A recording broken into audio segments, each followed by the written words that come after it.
yo abandoné todo lo que me entré, pues. Nunca pensé estar ni mucho menos sentado aquí hablando del Señor. Yo le comencé a pedir a San José por mi vocación. En la vida Así tenemos llamados y muchos llamados de Dios Pero yo no para... sabía ni qué era el lazo, explique. de tener una esposa de Dios. Mi catequista, el Señor estaba empezando a conquistar mi Y corazón. fue algo maravilloso porque el Señor me permitió conocer a un... Lady se encontró con un Dios muy amoroso. Mi nombre es Claudia Lorena Pimentel. Lorena porque así me llaman en mi casa. Y así me llama Dios. Yo tengo actualmente 44 años. Y nací acá, en Cali, Colombia. Ah, sí. Un 13 de junio de 1979. Eres colombiana. Sí, soy colombiana. Hija de mi madre es colombiana y mi papá venezolano. Muy bien. Por ese motivo, al nacer de 7 meses, nos regresamos pues nuevamente a Venezuela, donde paso pues casi que toda mi vida. ¿En qué ciudad? Inicialmente estuvimos en el oriente de Venezuela, en San Tomé. Como mi papá era de esas industrias petroleras, pues iba rotando por muchas ciudades de Venezuela. Y bueno, Puerto La Cruz, Barinas, Barquisimeto, la ciudad donde estuve hasta lo último. Muy bien. Me crié en una familia muy unida, donde nos enseñaron el valor de la unión en la familia. Hablaban de Dios, sí, ambos, mis dos padres nos hablaban de Dios. Nos enseñaron pues bajo la religión católica, fui bautizada, todo, pero no como católico practicante. Nosotros en casa nunca tuvimos una Biblia. Yo nunca, hasta hace poco que comencé a leerla, nunca leí la Biblia, y de hecho siempre como que es verdad o no es verdad todo lo que está ahí escrito, existe o no existe, existió Jesús, existió María, como con esas dudas pues. ¿Pero ibas a misa? Como decirte, fui a misa porque alguien se casó, ¿sí? Muy bien. Mis conversaciones eran directamente con Dios, no conocía a Jesús. ¿Tú, pero sí tenías ese ser superior ahí? Sí. Siempre. Desde niña siempre yo hablaba con él. ¿Sí? En algunos momentos más específicos de mi vida siempre yo me dirigía a Dios. Pero así, de esa forma, ¿no? Que la oración no existía. Y eso pues lleva a muchas cosas, caminos que uno no quisiera recorrer. Por lo cual yo hoy en día a mis hijos trato de enseñarles la fe. Ellos van a tener su propio camino, su propio proceso, y yo debo respetarlo, pero que a ellos les quede eso, ¿ok? Esas bases y sobre todo los mandamientos de Dios, que no debemos olvidar nunca. Muy bien. Ahí viviste en tu infancia, tu adolescencia. ¿Cómo fue tu adolescencia? Mi adolescencia, fue muy unida a mis hermanos. Entonces, ¿tienes cuántos hermanos? Somos 3. Muy bien. Mi hermana mayor, yo soy la menor. Mi hermano que es el del medio y yo. Entonces, muy estudiosa, siempre fui muy aplicada. Desde niña dije que quería ser médico. Desde que tengo uso de razón, los niños dijeron que querían ser bomberos, bailarines, y yo dije que yo iba a ser médico. O sea, no sé por qué, así fue. Y así fue que sucedió. Y nada, una adolescencia de ir a fiestas, pero siempre muy con mi grupo de mis hermanos, los amigos de ellos. Luego vino la universidad y me voy a una ciudad diferente a la de mis padres, vivo sola. Y viene la carrera de medicina, que fue, bueno, bastantes sacrificios, ¿no? De estudios, muy alejada de Dios, la verdad. Ahí, pero ¿sí hablabas con él de vez en cuando o nada? Sí. Deseaba, anhelaba ser madre y tener familia. Sí. Entonces, mi hermana era siempre para mí como el prototipo de mujer, ¿no? Del diseño. O sea, el modelo a seguir. Ella estudió, fue a la universidad, se graduó, recién se graduó. Su novio, con ese primer novio, se casa. No sé si iba a decirlo, pero bueno, fue virgen para el matrimonio. Entonces yo siempre veía como ella, como eso que yo quería ser. Entonces no se me daba una pareja, ¿sí? Entonces tú como que en medio de eso, tú comienzas como a desesperarte, porque mi sueño era casarme, tener hijos, entonces como que bueno, pero no, empiezas como en un momento a, ya, o sea, necesito tener una pareja para casarme, entonces, pues, no se me daba, hasta que un día Dios, yo creo pues que me mandó el mensaje y me dijo que yo era la del problema, que no estaba, me lo dijo una persona que no era ni siquiera muy amiga mía, ¿no? Me dijo que yo estaba cometiendo el mismo error una y otra vez porque estaba buscando siempre el mismo tipo de persona. Y ese día luego de esa conversación, yo decidí que iba a hacer una pausa. Y ahí hice mi oración a Dios profunda y mi promesa de que simplemente ya. O sea, y estuve como 2 años sin tener a nadie. Hasta que llegó la persona que hoy en día es mi esposo, y fue diferente. Entonces era la persona completamente diferente a la que yo tendía a buscar. Sentía paz a su lado, y era una persona tranquila, sin vicios de alcohol, no era de discotecas, esa era como otra cosa, y ahí sentí como que aquí me siento tranquila, me siento segura, me siento amada, me siento cuidada. Y esa fue la respuesta de Dios a mi petición que le hice en esa oportunidad. Muy bien, con respecto a tus estudios, y bueno, ya que estudiaste medicina, que es una carrera en la que hay que leer mucho, hay que estudiar mucho, hay que aprender pues 10.000 cosas, en ocasiones nos dicen que la ciencia y la fe van por lados diferentes. ¿Tú cómo viviste eso en el momento en el que estabas estudiando? El hecho que ibas conociendo tantas cosas, el momento en el que, no sé, ibas conociendo todas las partes del cuerpo, tantas cosas tan increíbles que funcionan de una manera que uno dice, Dios mío, esto es milimétricamente pensado. Dios, ¿dónde estaba en ese momento? Bueno, en el momento que yo consigo entrar a la carrera de medicina, era muy difícil. En Venezuela la carrera es pública, tienes que competir por notas, por pruebas, tienes que medirte con toda la gente, ya no hay dinero que compre tu entrada a la carrera, entonces es un reto de esfuerzo, ¿no? Y sobre todo pues de lo que hiciste en toda tu bachillerato. Sí. Sí sentí agradecimiento cuando logré entrar a la carrera y lo disfruté mucho. Siempre les digo a mis hijos y a toda la persona que pueda, no es la carrera que tiene que ser eso que te apasiona, eso que tú disfrutas, porque se supone que es lo que vas a hacer siempre, para que lo hagas alegre, para que lo hagas con amor, con disfrute. Siempre sentí que estaba en el camino, que mi pasión era la medicina. Y así fue toda la carrera, fue disfrutarlo, entregarte, porque la carrera te absorbe, mientras tú estás viendo que todos tus amigos contemporáneos están en fiesta, en discoteca. Nosotros no podemos hacer eso. Nosotros estamos metidos en la carrera y nuestro mundo es un mundo diferente. No quiere decir que no festemos, ¿sí? Porque cuando terminaba un parcial nosotros nos íbamos de fiesta. Pero era muchas ocasiones, incluso familiares, no pudiste estar, porque tienes turno, porque tienes parciales, porque te absorbe de una manera. Tiene que haber de verdad ocasión y tiene que haber pasión por ello para que puedas disfrutarlo. Los retos más grandes surgieron ya en la vida, en la práctica médica, como profesional. Cuando yo comencé la carrera yo no sabía cuál iba a ser mi especialidad. Yo sabía que quería ser médico, tal vez pensé que iba a ser cardiólogo en algún momento, porque me apasionaba el corazón humano, ¿no? Pero luego cuando también me gustaban mucho los niños, entonces yo siempre he sido, y de hecho tenía mucho deseo de ser mamá, porque yo veía a los niños y me fascinaban los niños.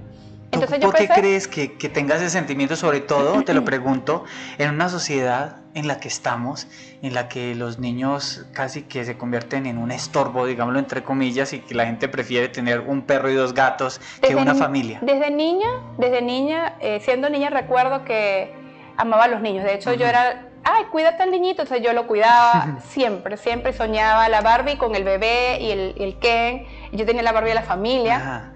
Y era el bebecito, o sea, yo siempre he sido de los bebés, entonces pensé que iba a ser pediatra.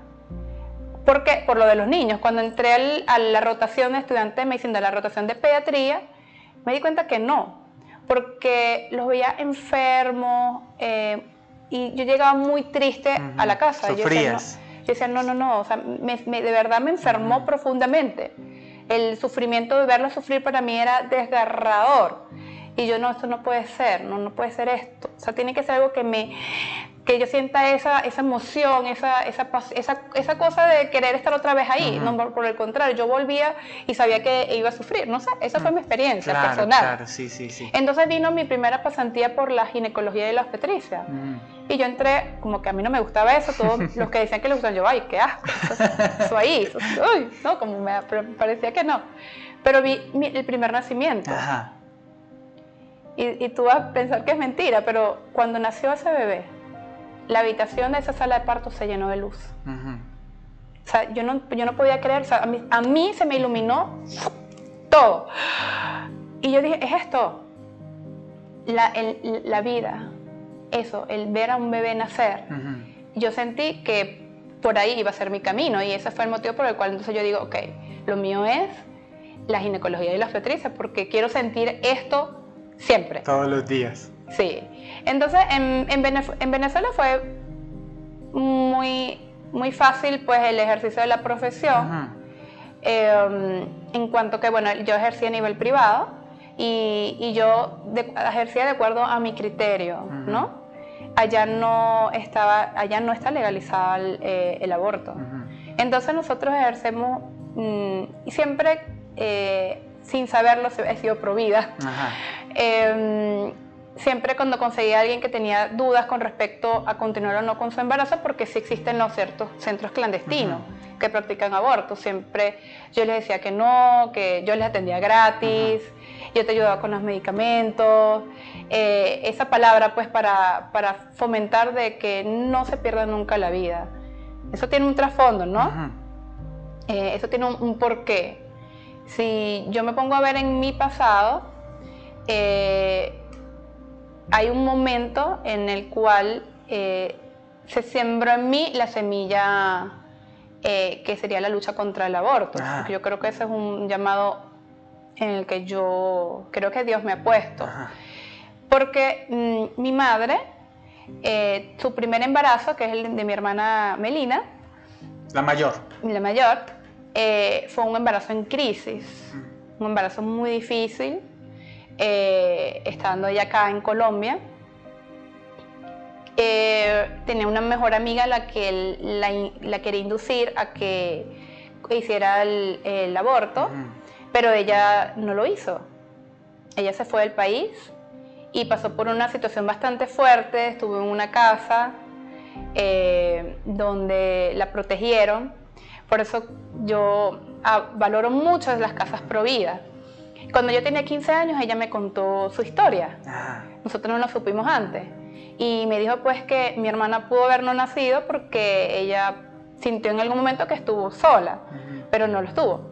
Y le dijo sí a la vida y me dijo unas palabras ese día, que si alguna vez en mi vida yo llegaba a considerar que si quedaba embarazada, que supiera pues que yo iba a tenerla a ella a mi lado, que nunca considerara abortar, porque ella estuvo al lado de gente que ayudó, que lo hizo, que lo hizo y la experiencia de la persona. Ella me habló, fueron unas palabras que me dio y eso, nada más el hecho de imaginar que mi hermana siempre para mí fue la hermana mayor, la que, como sabes, la que tú pones como en el altar, que ella pudo haber no nacido, entonces hizo que toda vida que se pueda perder, siento que, wow, o sea, mi hermana pudo haber pasado por eso, no quiero que eso nunca ocurra. Sería mi sueño, lamentablemente he tenido que ver que a veces no puedes.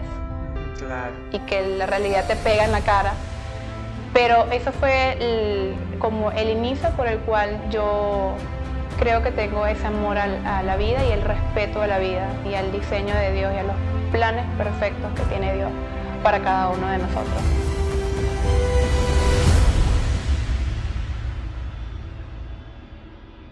¿Cómo llegas a Colombia? Ok. llega un momento en Venezuela en el que este comunismo, socialismo empieza a afectar a nivel social. Mi esposo fue el primero que quiso que saliéramos. Yo tenía muchas esperanzas en el país y decía no, la familia, siempre he sido muy pegada a la unión familiar, dejar mis padres, pero llegó un momento en el que ya la situación fue desgastante. Podría aquí hablar mucho sobre la parte política, pero sobre todo la salud fue para mí el motivo en el que yo dije ya. No se conseguían medicamentos. Yo sentí que ya era un riesgo y tener a mis hijos bajo un sistema en el que te quitan la luz y te dejan 7 horas sin luz. Yo dije, acepté pues que sí teníamos que salir. Como soy colombiana, entonces dije, bueno, consideramos que era Colombia porque tenía la nacionalidad y tenía que hacer el proceso de homologación. Ya yo había estudiado medicina reproductiva, hice otro camino. Como me apasionaba mucho la vida, pensé pues que Dios quería que yo estudiara lo que era la fertilidad. Entonces yo había venido ya a Medellín, a un centro de acá, a hacer unas pasantías y yo sabía que pues podía incorporarme ese era mi plan, ese era mi proyecto, venir acá. Yo ya tenía hablado con ellos que iba a trabajar en ese centro y que iba a poder tener una vida digna para mi familia y para ayudar a mi familia que quedaba en Venezuela. Pues ese era el diseño, pero Dios lo cambió. Así que llegaste a Colombia, ¿en qué fecha? Yo llegué un 29 de diciembre del 2020. Tú en ese momento... Hace 3 años. Ok. En ese momento todavía, pues antes de la llegada acá, trabajabas allá en el área, ya en medicina y todo eso. Sí. ¿Cómo tú pensaste entonces en venir a conseguir un trabajo acá? ¿O qué? Porque como te comenté, ya yo había estado antes acá, creo que en el 2018. O sea, ¿tenías contacto con esta gente? Ya tenía contacto, ya yo había hecho, yo hice unos estudios de medicina reproductiva de Latinoamérica, entonces ya yo estaba acreditada.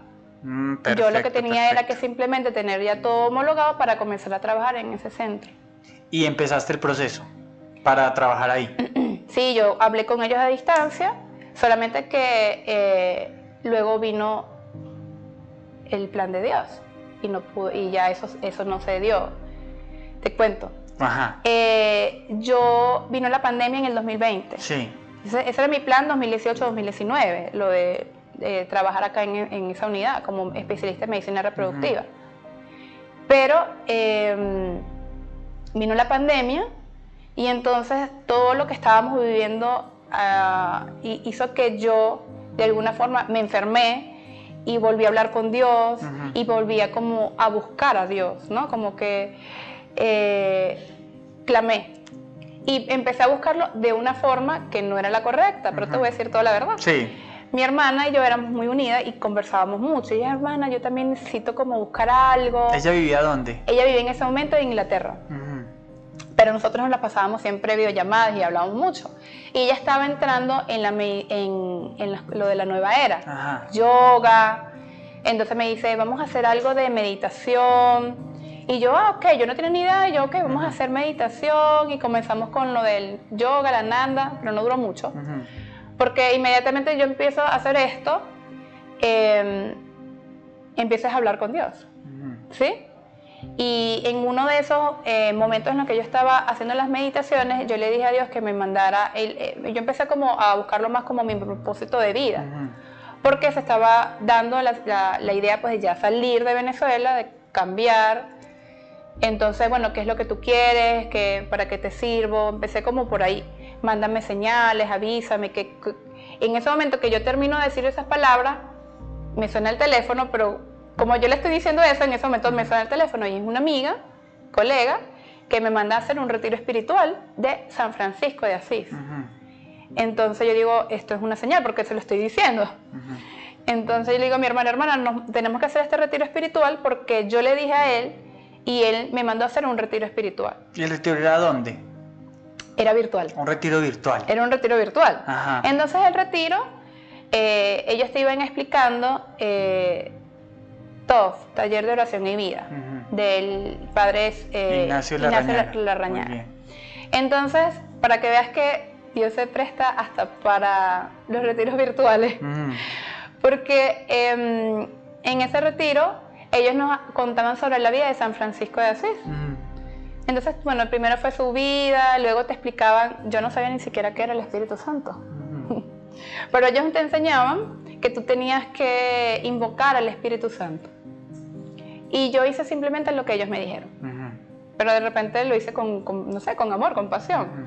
Y yo estaba sola, todo oscuro, y cerré los ojos, hice todo lo que ellos me dijeron que hacía, y lo invoqué, y le dije, y me ofrecí, que para qué le podía servir.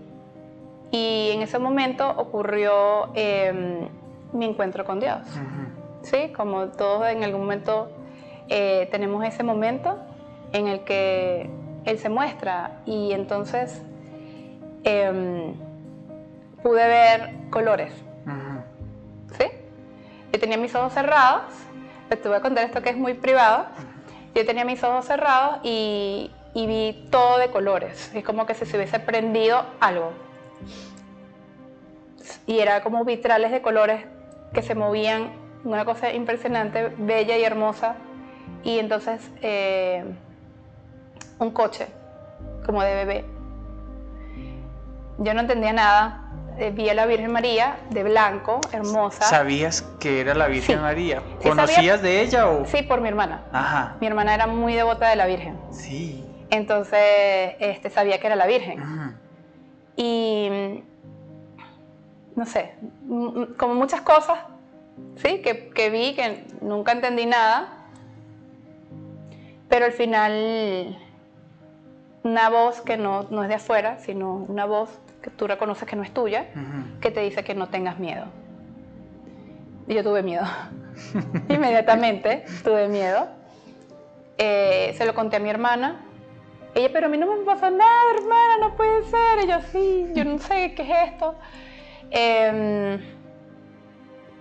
Y bueno, yo en ese momento estaba viviendo en un apartamento arrendada en Venezuela, y yo no sabía casi nada de la religión. Solo sé que luego de eso fue un 13 de agosto. Y el 1 de septiembre, a mi esposo le da, él estaba en Estados Unidos, y el plan no era Estados Unidos, el plan era que él iba a estar allá una temporada, pero estando allá le da un ACV hemorrágico, estuvo en la UCI, tenía unos microneurismas o pseudoneurismas cerebrales. Fue un momento de gran sufrimiento. Entendí muchas de las cosas que vi ese día de la revelación, porque vi una fecha que era el 7-9, 7 y después 9, y es ahí fue que dije, era esto, no tengas miedo, era esto. Y el apartamento es un apartamento espectacularmente de una familia muy, muy católica, y recordé que había un San José, que no sabía quién era San José, me vas a perdonar la ignorancia, pero no sabía ni siquiera quién era San José. Había un rosario guindando, que después me dijo la dueña del apartamento, es que era para ti. Habían imágenes de la Virgen, de San Miguel Arcángel, que no sabía quién era, ni siquiera reconocí que era San Miguel, y había muchas estampillas por todas partes. Yo recordé en ese momento que cuando abría las gavetas había una estampilla, la gaveta de los niños había otra, y había por todas partes estampillas, y yo hice el altar.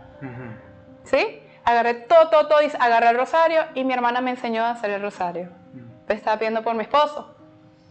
No sabía ni hacerlo. La hicimos virtual junto con otra amiga que también es muy católica, entonces ellas me enseñaron cómo lo tenía que hacer. Y bueno, vino esa prueba fuerte. El 7 de septiembre, el 7-9, lo dieron de alta sano. Los médicos, él me decía, Lorena, me miran y no pueden, él estaba consciente y tenía un derrame masivo, y no entendían cómo yo podía estar caminando con lo que estaba teniendo. Estaba monitorizado en la UCI. Y eso ocurrió, ese fue como mi primera experiencia de la nobleza, de verdad, de lo tanto que nos aman, como tú dices, que ellos lo que quieren es que nos debemos amar y que te rescatan, ¿no? Porque yo estaba comenzando era a hacer yoga y ellos simplemente me dijeron, no, es por aquí, porque pude haberme perdido en ese camino, porque cuando yo me apasiono con algo, me apasiono y cuando quiero aprender, me lo como completo. Entonces ellos me dijeron, no es aquí, es esta vía, ahora aprende. ¿En qué momento tienes el encuentro con la iglesia, la Eucaristía, la misa, todo lo que hay en la Iglesia Católica? ¿En qué momento? Cuando yo vivo esa experiencia, yo estaba como, ¿qué es esto? ¿Qué fue lo que vi? Porque en el momento cuando lo tuve, se lo conté solamente a mi hermana y a mi amiga, la que te diga del rosario. Se lo conté solamente a ellas dos y me quedé como guardada, como que no tengas miedo, pero yo tenía miedo porque es como que me estaban avisando de algo. Yo no sé. Entonces yo, luego que pasa lo de mi esposo, que lo dan de alta y ya yo estoy como, ok, ¿qué es esto que estoy viviendo? Le comento a la dueña del apartamento, que no era una amiga, sino que le dije, aquí en este apartamento hay algo, porque te voy a contar todo lo que he vivido. Y le conté que tomé tu rosario, discúlpame, tomé todo. Y ella me dijo, resulta ser que los dueños de ese apartamento eran como fundadores de un monasterio de carmelitas descalzas en Barquisimeto. Ese era un apartamento sumamente orado. Me dijeron que ese apartamento era orado, que habían estado sacerdotes orando. Y me contó su historia de la fundación del monasterio y que la dueña de ese apartamento descansaba dentro del monasterio. Y me dijo, tienes que hablar con la directora de las carmelitas. Entonces yo le llamé y le conté eso y otras cosas que más estaba viviendo. Y ellas me dejaron ir al monasterio y ese día que fui, tenían el padre para que me confesara. Y eso fue mi primera confesión, liberadora. La paz que sentí, le conté mi vida a la madre, que es mi madre, con la que sigo en contacto, seguimos hablando, y conocí pues lo valioso de lo que te libera, la confesión, pues conté mi vida, de los pecados que fui recordando de mi pasado. Y entonces me regaló mi primera Biblia, que todavía la conservo, y ha sido un proceso. Yo creo que el proceso no acaba nunca, porque es un constante aprendizaje. Me falta demasiado por aprender, pero he aprendido sobre que el discernimiento, que era algo que yo no sabía, que era una herramienta que podíamos usar para tomar buenas decisiones que te mantengan cerca siempre de Dios. Yo creo que para ti es muy importante tu hermanita. Cuéntame un poquito de tu hermana. Bueno, como te conté, mi hermana Melina, ella tuvo una experiencia con la Virgen María. Y de ahí ella nos enseñó a nosotras, aunque no teníamos ni idea, a quererla, ¿no? Ella una vez, mi mamá le regaló prenditas de oro y había una medalla milagrosa. Y mi hermana siempre, de hecho, siempre la conservó consigo, siempre puesta. Y estando en Venezuela, en Caracas, ella la fueron a asaltar. Y esos secuestros ella estaba en su carro, se le montaron en el carro, la llevaron a un barrio. Y ella le quitaron todo lo que tenía de oro. En esa época usábamos mucho oro en el país. Y le quitaron el carro y la dejaron descalza en la noche en un barrio muy peligroso. Y ella estaba llorando, gracias a Dios no le hicieron daño. Y cuando ella se quitó y les dio todo, pero cuando reaccionó, tenía la Virgen de la Medalla Milagrosa en sus manos. Fue lo único, o sea, le quitaron todo, cadenas, pero ella dice, no entiendo cómo, si yo me quité la cadena y se la entregué y la conservó. Y ella siempre, de hecho, ahorita la usa mi sobrina. Entonces, ella me enseñó a quererla Y en algún momento que he tenido contacto con personas que quisieron que yo perteneciera a la religión, por ejemplo los evangélicos, la respuesta mía a esa amiga que quería, yo le dije no, si yo voy a buscar a Dios, nunca va a ser en la religión evangélica porque yo amo a la Virgen. Entonces, y siempre de verdad la amé. La amé, pero porque sentía agradecimiento por lo que con mi hermana, ¿no? Como por eso. Eso con respecto a mi hermana. Mi hermana es una persona muy, muy noble, muy protectora conmigo. Yo la amaba, ella me protegía, esa era nuestra relación, ¿sí? Estando en Colombia, ya cuando yo me vengo para Colombia, esta es la parte sensible, no me gusta mucho hablar del tema, pero bueno, le diagnostican un cáncer terminal, ¿sí? Era un cáncer de pulmón que nunca dio síntomas y con metástasis en huesos. Entonces, mi hermana fue siempre mi maestra y con su enfermedad fue, yo diría, la clase maestra, o sea, la graduación. Ella nunca perdió la paz, ¿no? Ella aceptó su enfermedad una vez tomando su pastilla para la quimioterapia, ¿no? Se tomó la pastilla y me dijo, hermanita, esto fue lo que a mí me tocó vivir. Con esa paz, o sea, yo nunca voy a olvidar esa tranquilidad de ella. Ella estuvo 2 años con la enfermedad. El primer año fue increíblemente, los médicos no se explicaban cómo es que ella, teniendo cáncer en casi todos sus huesos, toda la columna, la pelvis, escápulas, externo, todo, costillas, como teniendo ella un cáncer tan diseminado, ella podía caminar, viajar. Ella viajó mucho. Ella se acercó mucho a Dios. Leíamos la Biblia, ahí comencemos a leer la Biblia, la leíamos los dos a distancia, hacíamos rosario, hicimos todo, pues empezamos a buscar mucho, ella buscó la confesión, hizo todo lo que nos decía la religión. Pero el último año, los últimos 11 meses, ya ella estuvo en cama. Ella perdió la conciencia, ella quedó en un estado casi vegetativo porque el cáncer se fue al sistema nervioso central, las meninges. Entonces ella quedó en un estado casi vegetativo. Ahí viene la última enseñanza que mi hermana nos deja y que Dios permite que ocurra porque nosotros respetamos la vida. Mi mamá respetó su vida en el momento que Dios la puso y la respetó hasta el último segundo. Porque siempre la gente no entiende, como que nos veían como de que éramos egoístas porque estábamos prolongando su sufrimiento. Nosotros no estábamos prolongando su sufrimiento. Nosotros estábamos aliviando su dolor, porque existen medicamentos para el dolor. Si necesitaba algo, enfermera, médico de cabecera, cuidados paliativos, ¿ok? Pero nosotros no íbamos a interrumpir el momento en el que Dios decidía llamarla.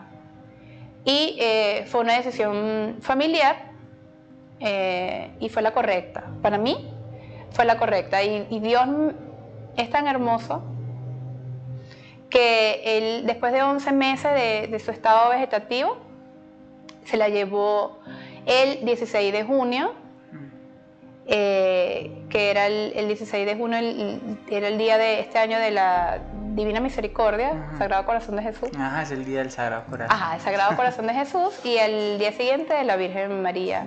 El Inmaculado Corazón. Del Inmaculado Corazón de María. Entonces, yo sé que él la tiene en un lugar privilegiado. Igual oramos todos los días por ella, pero pues todo tiene un porqué. Claro. Nada tiene un sinsentido, que a veces no tiene sentido esto. Todo tiene un porqué. Yo respeto la vida ahora también en las peores condiciones. En las peores condiciones nunca tenemos derecho a decidir por Dios.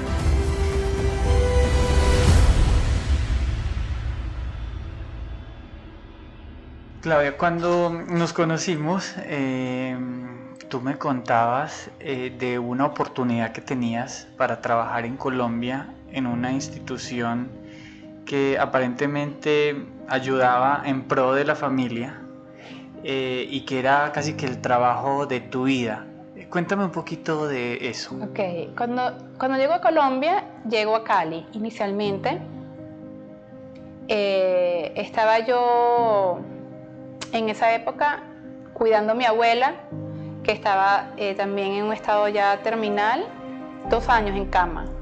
Y la cuidamos junto con mi mamá, de bañarla, mientras se daba todo el proceso de los documentos, que finalizara la homologación de mi especialidad.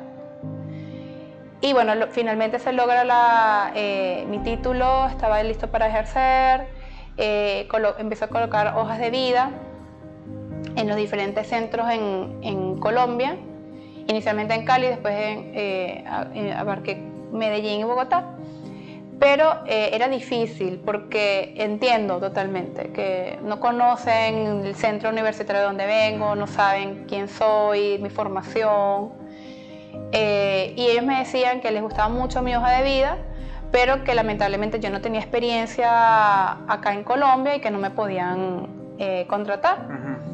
¿Qué pasó? Yo ya había entendido que Dios no le gustaba los centros de medicina reproductiva y todo lo que era con la fertilidad, por lo tanto yo no contacté a este centro de Medellín. Cuando tú hablas de los centros de medicina reproductiva, te lo pregunto porque las personas que no sabemos, ¿qué hace generalmente un centro de estos? O la medicina reproductiva, ¿cómo de qué se trata? Como para entender así a grosso modo. Sí, pues yo lo veía como algo muy hermoso. De hecho, me formé para ello. Hay parejas que sufren mucho porque no pueden ser padres de forma espontánea, porque tienen algún problema reproductivo que les imposibilita esto. Hay problemas que son de menor complejidad y unos de mayor complejidad.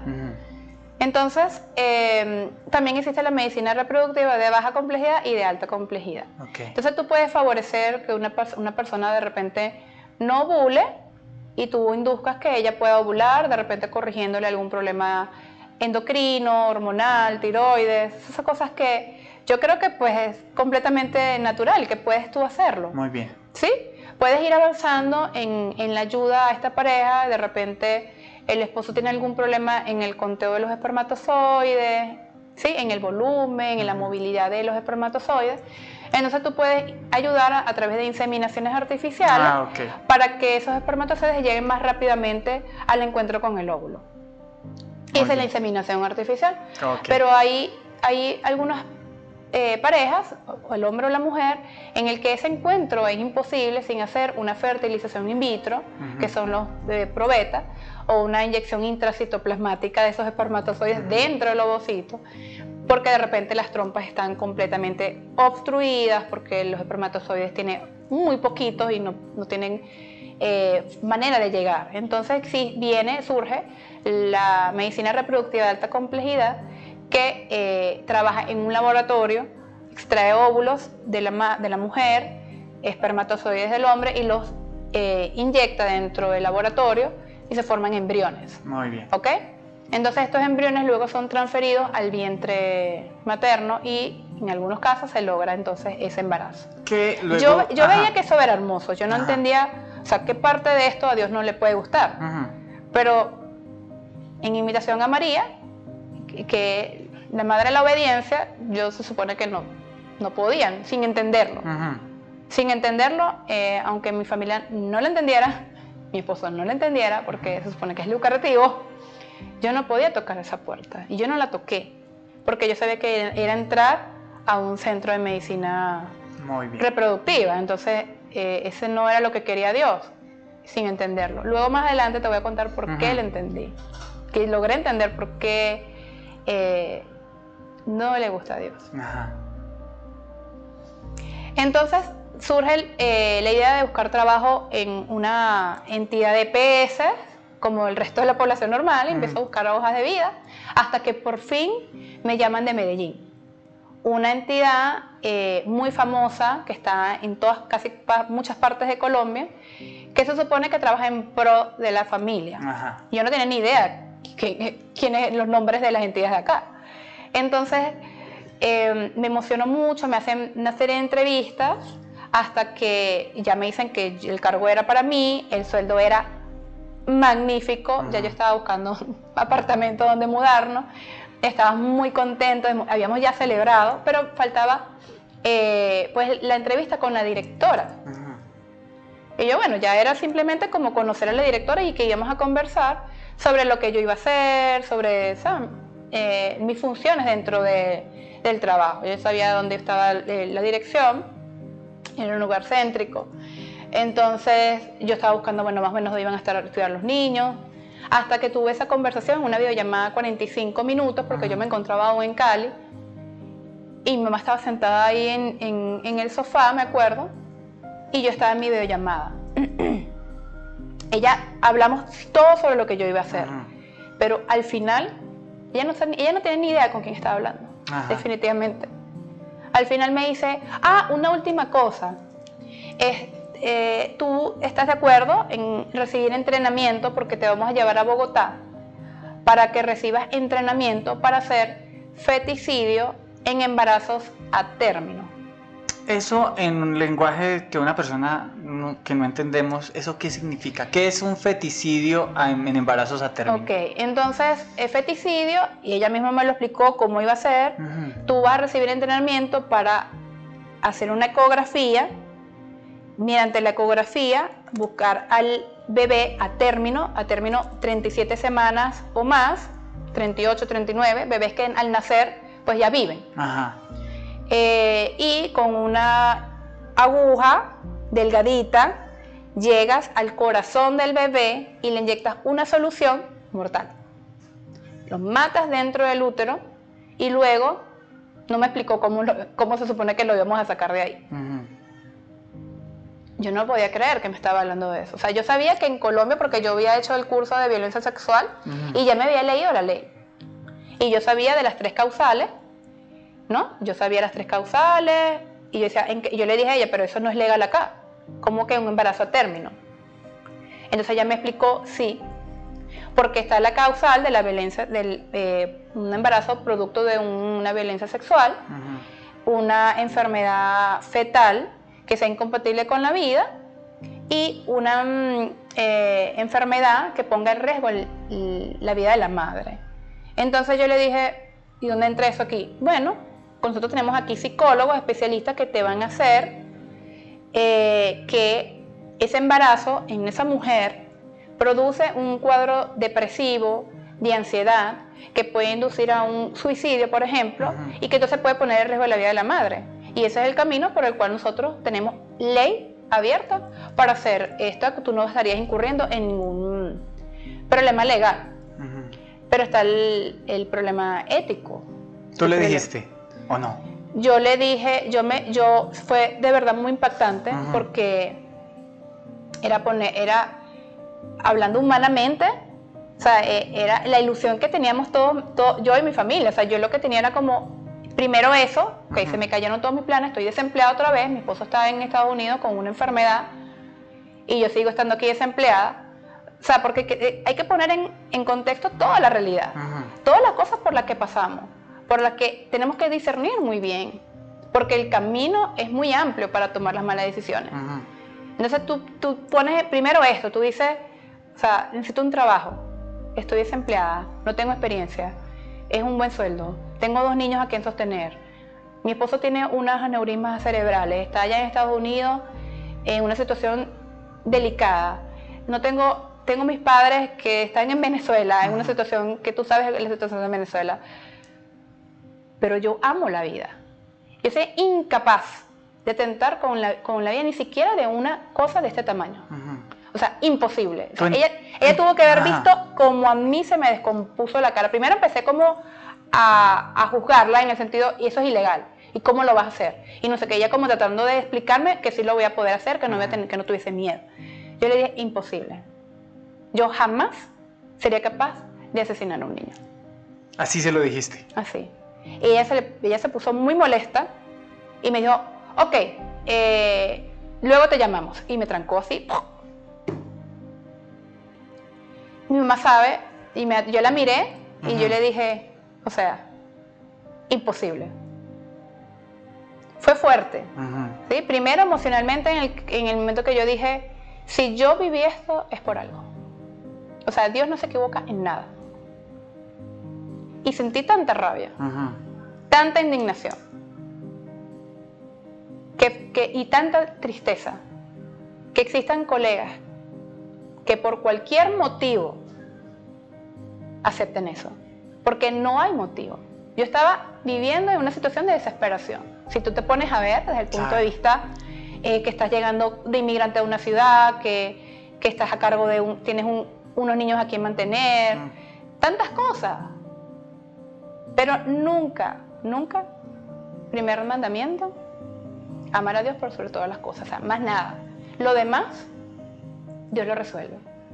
Y al mes, aproximadamente al mes de esa, o 15 días tal vez, recibí la que fue mi primera oferta laboral para trabajar acá en Medellín, una EPS, una medicina prepagada, que estuve como unos 6 meses aproximadamente. Finalmente sí llegué acá, con un sueldo más moderado, pero no, eso no, ni se pensó. O sea, eso fue en el momento que ella me lo propuso, en el momento, el no. Hay cosas que no se pueden ni siquiera pensar. Ajá. Es decir, en ese mes que estuviste sin trabajo, la presión de, no sé, las cuentas, una cosa, ¿no se te vino por allá? No, hubieras nunca. dicho que nunca. No. O sea, ¿Sabes? en el momento que porque claro, mi familia me decía, no toques el tema porque ellos saben mi posición, mi postura contra el aborto, ellos me conocen. Entonces, yo tengo una tía médico y me decía, no, mira, no toques el tema del aborto, no sé qué. Yo nunca me imaginé que esa mujer me iba a hablar de eso, sí. Ella si me pregunta le voy a decir, porque no lo voy a poner de bandeja, pero estoy en mi entrevista, vamos a ver qué me va a decir. Cuando ella me hizo ese comentario, yo le hice a mi mamá le hice así. Ya, o sea, ellos sabían que no había forma, mi esposo, todos me conocen. No había forma en que yo pudiera ni tutubear. Muy bien, nosotros tuvimos el encuentro en un momento en el que la red Provida Latam estaba ahí reunido con las personas voluntarias y tú eres voluntaria de la red Provida Latam. ¿Cómo conociste la red? Cuando llegué a Medellín, luego de que pasó esto con esta entidad que conversamos, yo dije, Dios, todo siempre tiene un motivo. Y yo voy a trabajar en contra de ellos. O sea, mi función es ser lo contrario. Entonces, empecé como a investigar, ¿no? Como que donde hay una red Provida, quién trabaja por la lucha de la vida. Y lo primero que conocí fue 40 días por la vida, que de hecho yo llegué a ir a centros a orar al frente, hacer rosarios y orar frente de estos centros. Y ahí comencé como a preguntar, yo soy médico, quiero, si de algo sirvo, para colaborar, ¿no? Entonces ahí ellos me llamaron para ProMujer. Y me puse la orden. Pero yo quería hacer ecografías gratuitas, ¿no? Porque yo siempre siento que uno tiene que, Dios te da y tú tienes que darlo sin esperar nada a cambio. Entonces yo se lo ofrecí a Dios. Yo dije, bueno, yo quiero hacer ecografías. Y les llamé, pero en ese momento ellas no tenían como el ecógrafo, el sitio para donde yo podía trabajarles. Y yo no tengo centro privado, entonces yo no puedo ofrecerles mi trabajo si no es que yo voy porque trabajo para EPS. Claro. Entonces, ahí llegué, me ofrecieron trabajo, yo las busqué a ellas y no pude, y casualmente en ese mismo momento me ofrecen trabajo en una amiga, que un sueldo mucho mejor, en una unidad de medicina reproductiva, pero yo le dije, porque es que todo lo que me rodea a mí es medicina reproductiva, o sea, esos fueron los lazos que yo hice. Claro. Entonces, yo le digo que yo no quiero no quiero hacer nada que tenga que ver con la fertilidad, pero el cargo era para hacer solamente ginecología y obstetricia, control prenatal. Yo, no, o sea, esto es simplemente para hacer control prenatal, o sea, cuidar los embarazos. Tú no vas a estar en el centro, está en la otra parte, tú estás de este lado, y esto es simplemente hacer control prenatal. Bueno, yo no sabía de discernimiento en esa época, no me había hecho el taller de San Ignacio de Loyola. Pero yo consideré, porque Dios es así, Dios te da la libertad. Sí. ¿Sí? Y Dios te permite. Yo no creo que yo haya sido Dios el que me haya llevado a hacer mi segundo trabajo acá en Colombia. Yo lo acepté porque yo creí en ese momento que no iba a estar haciendo nada que Dios le pudiera disgustar, porque no voy a estar haciendo nada de fertilidad. Entonces dije, bueno, que voy a estar haciendo control prenatal, tranquilo. Pero de alguna forma Dios ahí me mostró por qué no le gusta. ¿Sí? Yo cuidaba los embarazos. Sí. Y yo amo los embarazos desde que se forma ese cosita mínima. Y los veo, y les vas haciendo el seguimiento ecográfico, y te enamoras de ellos. O sea, amas a Dios y amas la vida. Entonces me di cuenta que lamentablemente, no vamos a generalizar, porque existen todo tipo de familias. Hay familias que respetan la vida, hay gente que sufre mucho. Yo he visto el sufrimiento de las parejas que no pueden ser papás. Claro. Los he visto muy de cerca. Pero también hay quienes pasan esa línea que no se debe pasar jamás. Entonces tienen dinero para ir a un centro de fertilidad y formar muchos embriones, congelarlos y transferirse a sus embriones. Pero ¿qué pasa? Aquí viene la otra parte del sufrimiento por el cual finalmente yo no seguí ahí. Porque ellos ponen su bebecito y se supone que tú tienes que darle un bebé perfecto. Pero cuando viene algún mínimo detalle, y aquí te voy a contar la historia de Guadalupe. ¿Sí? Cuando transfirieron a esa niña, venía un bebé creciendo normalmente. Cuando tenía 3 meses de embarazo, le hicieron la ecografía de tamizaje en la que le ven el cuello. Ese cuello debe medir menos de 3 milímetros. Entonces medía 3,5 milímetros. O sea, es una cosa, son unos pliegues muy pequeños. Sí es un marcador de que puede ser que venga con algún problema. También hay problemas de estos en los que son idiopáticos. O sea, que el bebé va a ser un bebé completamente sano. Pero esta familia se volvió loca, o sea, no supo manejarlo. Se les ofrece el centro, y porque ellas seguían su embarazo también por las EPS, se les ofrecieron todos los estudios genéticos. Le hicieron todos los descartes de cromosomopatía, síndrome de Down, todo salía normal a la niña. Le hicieron estudios de sangre, todo lo que tú te puedes imaginar. Y esa niña venía sana. Ella fue a un centro a hacerse la inducción y se arrepintió. La mamá me llamó al otro día en la mañana llorando, diciendo que se había arrepentido, que se había parado de la camilla y se fue. ¿Eso de la inducción era un aborto? Sí. Le iban a practicar. Aquí es muy fácil. Ella iba a ese sitio y se lo hacía. Pero ella me contó al otro día, aunque yo supone que yo no podía decirle que yo le decía, yo trataba de evitar, yo siempre voy a tratar de evitar. Tal vez siempre me voy a meter en problemas. Pero yo no puedo dejar que una vida se pierda sin que yo al menos no le diga nada, o por lo menos que Dios hable atrás de mí. Ella me llamó llorando al otro día, que casi lo hacía, que se arrepintió, que lloró, y le puso el nombre de Guadalupe. Ella misma. Tenía 3 meses. Cuando la bebé teníamos, pero el señor, el papá, no quería a la bebé. Entonces era una constante lucha con eso, ¿no? De orar, de mira, busca la iglesia, de decirle por qué no, cada vez que yo le hacía el control prenatal, porque uno tiene que ser respetuoso, ¿no? Tienes que ser muy inteligente, de usar las palabras correctas, hasta que cuando tenía 6 meses y medio, ellos finalmente lo decidieron. 6 meses y medio, casi los 7 meses, esa bebé pudo haber nacido cuando nació. Luego ella me mostró la foto, era una niña completamente sana. Y lloré lágrimas amargas. Claro. Y entendí ese día que por qué motivo yo no podía estar ni cerca de eso. Porque yo no estaba participando, pero yo estaba sufriendo.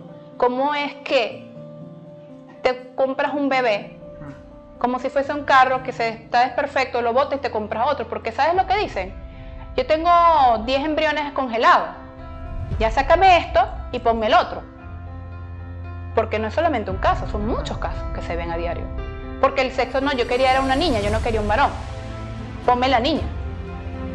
No, mira, porque cualquier cosita mínima que le ven ecográficamente, mis colegas, porque, Dios mío, hemos normalizado el aborto.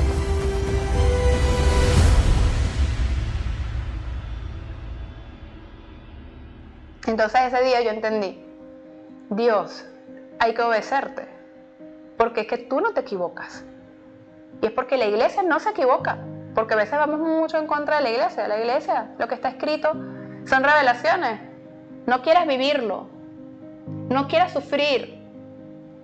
Es mejor aceptarlo y entender que Dios no se equivoca nunca. Y así es pues que entonces vuelvo a buscar ProMujer y digo, ¿cómo los ayudo? O sea, porque es que siento que no estoy haciendo nada. Entonces, bueno, yo quise haber ayudado mucho más a ellos. Mi manera de ayudar, o lo que estaba presto para que hiciera, era orientar a esas mamás que les llegan a ella, que reciben consejería de médicos, de mis colegas, que le hablan en pro del aborto. ¿Por qué sí debes hacerlo? Entonces mi función es, ¿por qué no debes hacerlo? Pero yo ven y te explico por qué no. Por ejemplo, hubo un caso muchos casos, de un embarazo que le ha pasado a ProMujer, y también lo he vivido yo porque ahora trabajo en una unidad de ayudas diagnósticas. Y yo soy ecografista, ¿sí? Y hago mucho ecografía obstétrica. Y hago mucho veo los bebés en la barriga. Y veo los bebés que vienen ya evaluados por especialistas en fetología. Son espectaculares, son profesionales formados, la mayoría de ellos con los que yo estoy trabajando, que están en esa misma unidad, en Inglaterra, en Estados Unidos, en las mejores universidades y centros del mundo, están diagnosticando muchas malformaciones fetales. Muchas enfermedades que son incompatibles con la vida. Yo no les voy a decir a ellas que ellos se equivocaron. Puede ser, ¿sí? Pero yo jamás le voy a decir que ella debe quitarle la vida a ese bebé. Porque ¿cuál es el mandamiento de Dios? ¿Cuál es el quinto mandamiento de Dios? No matarás. No matarás. Y así he tenido nuevas experiencias. Por ejemplo, cuando mi hermana quedó en una cama, en un estado casi vegetativo, no matarás. Dios decidió cuándo ella debía irse. Y yo sufrí y mi corazón se rompió en 1000 pedazos. Pero algo bueno debe haber quedado. Porque el respeto a la vida es incluso en los diagnósticos más devastadores y que no tienen ni siquiera esperanzas. Entonces, hace pocos días, estando en este centro, Dios me mandó una paciente. Esta paciente, con más de 7 meses de embarazo, tiene aproximadamente ella 7 meses y medio de embarazo, le habían diagnosticado un síndrome de Edwards. La verdad, tenía diagnóstico ya por cariotipo, ADN, genético, confirmado. Sí tenía malformaciones cardíacas, sistema nervioso central, renal. ¿Y este síndrome es compatible con la vida o muy difícil? Muy difícil. La mayoría de estos bebés mueren en el vientre materno. Sí, algunos pueden vivir algunas horas al nacer. Muy pocos pueden vivir 1 año, ¿sí? Y llega ella a hacerse su ecografía porque le van a hacer un feticidio. Ella tenía en ese momento 32 semanas de embarazo. Y me cuenta, y yo la noto, yo digo, ok, Dios, este es el motivo por el cual me van a despedir de mi trabajo, pero no importa.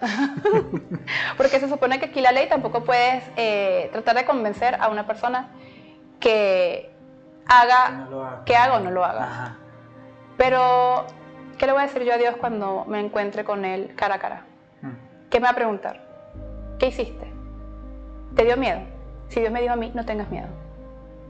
Entonces, yo se lo dije a ella. Esto puede poner en riesgo mi trabajo, pero yo te voy a decir lo que necesitas escuchar. Entonces, yo le digo, ¿tú eres católica? Sí. El día anterior, ella le iban a hacer el feticidio, ponte tú, mañana. El día anterior fue a la iglesia y le pidió a Dios, porque ella ya había decidido hacerlo, le pidió a Dios, Dios, si esto que yo voy a hacer a ti no te gusta, si tú crees que está mal, mándame una señal. Falso, era ese mismo día en la tarde. Le suspendieron el feticidio de la tarde y se lo pusieron para el martes. Y al día siguiente, porque le mandan a hacer la ecografía conmigo, antes de hacérselo. Impresionante. Al día siguiente va a hacerse la ecografía conmigo. Y ella me está contando, entonces yo le digo, ¿y tú crees que Dios no te está respondiendo? ¿Tú crees que te hayan suspendido eso y hayas llegado a tantos médicos que hay aquí y llegaste justamente a hablar conmigo? Solamente te voy a decir una cosa. Vuélvete a leer los mandamientos y dime, ¿cuál estarías infringiendo? Ella no tuvo que leerlo, ella me dijo, no matarás. Y lloró muchísimo. Vamos a irnos que no sea solamente las leyes de Dios, porque para mí eso es, tenemos que tenerlo pegado en nuestra casa, en todas partes. ¿Y eso bastaría? Sí, porque es que ahí está todo resumido. Pero vamos a pensar ahora desde el punto de vista psicológico, que también tienes que buscarle la vuelta a todo. Mira, el día de mañana, si tú pierdes a ese bebé, si ese bebé muere, va a ser mucho más reconfortante para ti. Vas a tener mucha paz. Te lo digo por experiencia, por lo de mi hermana y mi mamá, que lo hemos conversado. Que tú digas, yo hice hasta lo último. Yo lo intenté todo. Mi mamá tuvo esperanza hasta el último minuto de vida de mi hermana. Le daba todas las cosas que ella creía que la podían curar. Eso da mucha paz, eso da mucha tranquilidad. Eso ayuda a que hagas un proceso de duelo. Esas mamás que están embarazadas, que tienen diagnósticos de enfermedades incompatibles con la vida, malformaciones, síndromes. Vamos a hablarte de síndromes de Pato, Edward, muchos otros, porque un Down no entra dentro de eso, sin embargo, sabemos lo que hacen. Pero vamos a hablarte de síndromes que realmente las expectativas de vida son casi imposibles. Todavía existen los portentos de milagro. Todavía existe el Dios Todopoderoso. O sea, si es la voluntad de Dios y Dios quiere darte ese milagro, Dios lo puede hacer. Tú no vas a esperar ese último milagro. O tú vas a esperar la voluntad de Dios. ¿Qué sabes tú que pueda pasar en el transcurso de esos meses? ¿Por qué queremos huir de nuestra cruz? ¿Por qué queremos si Él no huyó? María no huyó de su cruz. Tenemos que aceptar nuestras cruces, nuestros sufrimientos. Sí te duele, y yo la vi llorar, te duele porque esa es tu cruz. No quieras quitártela, porque cuando intentamos quitarnos la cruz, la complicamos, sufrimos más, porque cometemos errores tras errores. Entonces Dios es sabio, Dios sabe que estamos sufriendo, pero ese proceso, esos 11 meses en el caso de mi hermana, esos meses que vas a estar al lado de, vas a sufrir, sí, pero va a ser tu duelo, va a ser tu proceso de sanación, de que poco a poco vas a recuperar y vas a aceptar, se lo vas a entregar, es un proceso. Y luego vas a entender por qué. Dios te premia. Dios te premia, Dios te saca de la oscuridad. Dios te lleva a sufrimientos profundos, pero luego Dios te levanta. Y te lo digo yo, que he sufrido muchísimo. Pero Dios, así como me ha llevado a los desiertos de la soledad, de estar solo en un país con tus 2 hijos, de estar alejado de todo el mundo, Dios después te llena de felicidad. ¿Y sabes cuál es la felicidad que me dio Dios? Haber conocido a Jesús, haber tenido tiempo para saber quién era Él, que no saber quién es Jesús, para conocer lo hermoso de su corazón, para tener tiempo para leer, para aprender, Y yo le pido a Dios que no me quite nunca mis momentos de desierto, de soledad para seguir aprendiendo. Los sufrimientos traen muchos aprendizajes. A veces queremos escapar del sufrimiento, pero nos escapamos también de la sabiduría. Y nuestra meta en esta vida es ser sabios. Y nuestra meta no es una profesión. Y nuestra meta no es tener dinero. Y nuestra meta no es ser populares y ser famosos. Yo tengo una nueva meta. Y la meta es ser sabia. Tener sabiduría. Tomar buenas decisiones y tener el primer mandamiento como mi escudo. Amar a Dios por sobre todas las cosas. Porque al final, nuestra vida es efímera aquí en la tierra. Y nuestro encuentro con Dios es una realidad. Y yo, una vez que aprendí que el purgatorio es real, que existe, que da miedo, jamás en la vida voy a querer conocerlo, ni estar cerca, ni que mi destino sea el purgatorio. Yo voy a querer siempre encontrarme con Dios. Y si mi vida me lleva a estar en el purgatorio, que sea por lo menos tiempo posible. O sea, en mi vida, en esta tierra, y lo que me queda de vida, lo que Dios disponga para mí, va a ser simplemente ganarme el cielo. Evitar el purgatorio cuanto más pueda. Y amar a Dios. Y hacer su voluntad. Discernir para evitar cometer errores, porque lamentablemente el no saber discernir te lleva por caminos de sufrimientos y de oscuridad, y el alma sufre mucho. Si todos los médicos supiéramos esto, si todos los médicos pudiéramos saber que la vida es más allá de la carrera de la medicina, que vamos a dar respuestas y vamos a tener que decirle a Dios por qué hiciste esto y por qué no hiciste esto. Solamente basta vivir más allá de la vida para que tú puedas entonces poder decidir correctamente. Te quería al final hacerte esa pregunta que pues ya empezaste a responderla, y era: ¿qué le dirías tú a los médicos, sobre todo un médico que tal vez, no sé, por algunas cosas, por cosas de Dios, esté viendo este video, y sobre todo entendiendo las circunstancias en las que el mundo ofrece tanto, la tecnología ofrece tanto, hay tantas oportunidades entre comillas, pero todo por fuera de la voluntad de Dios? ¿Qué le dirías a esos médicos que se enfrentan a un mundo en el que se les, incluso, no sé si la palabra es, obliga en su profesión a hacer cosas que van en contra de la ley de Dios? ¿Qué le dirías? Hay que ser valiente.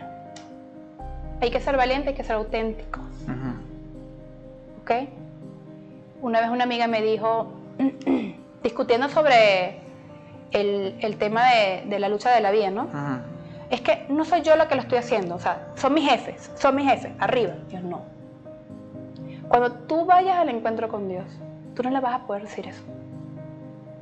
Te van a preguntar a ti, tú, fulana de tal, ¿qué hiciste? Y porque te quiero y te amo, te lo estoy diciendo. Tiene consecuencias espirituales. Tenemos que ser valientes y tenemos que tomar las decisiones correctas. Claudia, tu postura, otra opinión de otro colega. Claudia, tu postura te va a traer muchos enemigos en esta carrera. Te lo digo. Tu postura te va a traer muchos enemigos. ¿Acaso Jesús no tuvo muchos enemigos? ¿Acaso eso me va a dar miedo? No me da miedo. Y si me da miedo, le voy a decir, acompáñame. Estoy muerta de miedo. Crecí teniendo miedo.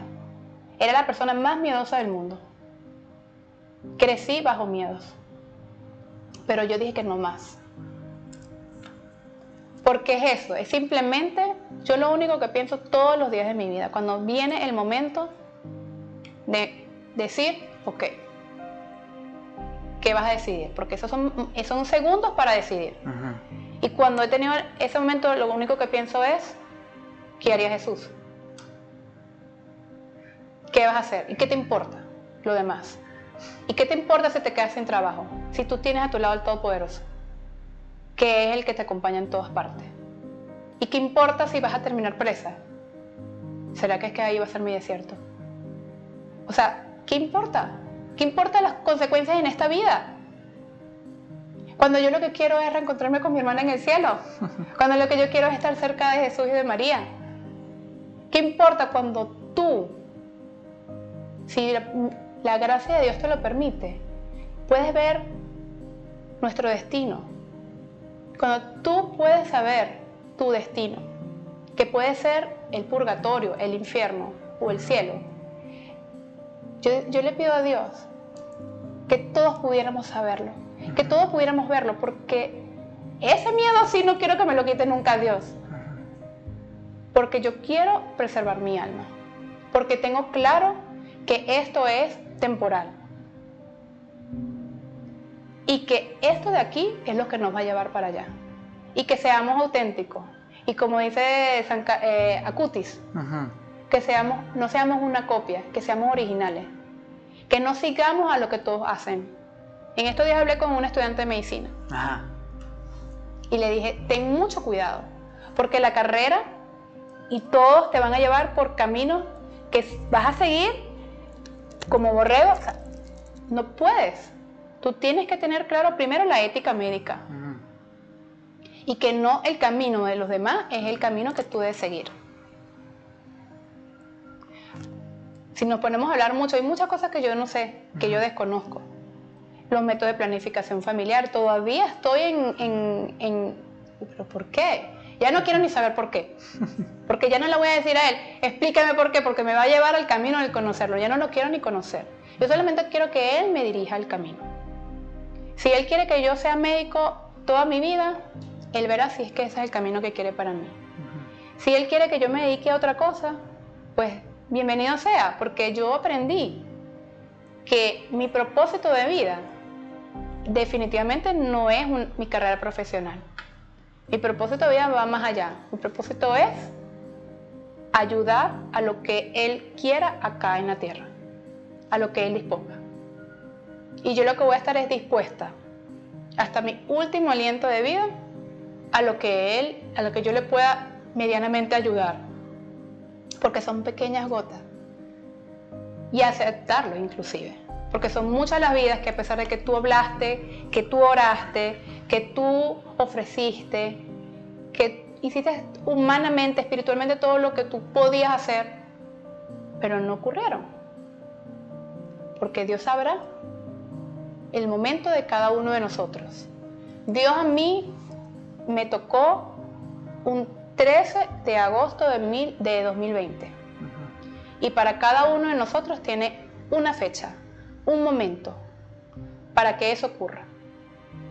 Y así lo pienso cuando oro por mi familia y por mí inclusive, porque todos los días oro por mi fe, por mi conversión,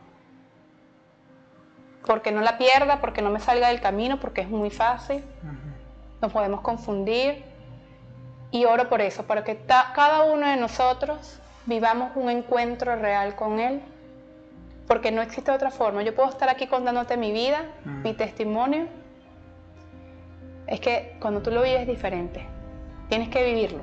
Entonces mi oración es porque mi familia y todos mis colegas con los que me cruzo, que digo, si Dios me pone aquí porque tengo que orar por estas personas, es porque ellos también tengan un encuentro y que puedan entender por qué de mi postura y por qué Él no a muchas cosas, aunque traiga consecuencias,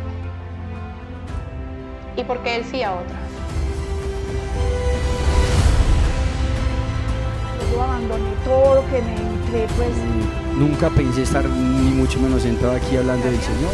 yo le comencé a pedir a San José por mi vocación. En la vida Así tenemos llamados y muchos llamados de Dios pero yo no para... sabía ni qué eran lazos líquidos. de tener una esposa de Dios. Desde mi catequista, el Señor estaba empezando a conquistar mi Y corazón. fue algo maravilloso porque el Señor me permitió conocer a un... Lady se encontró con un Dios muy amoroso.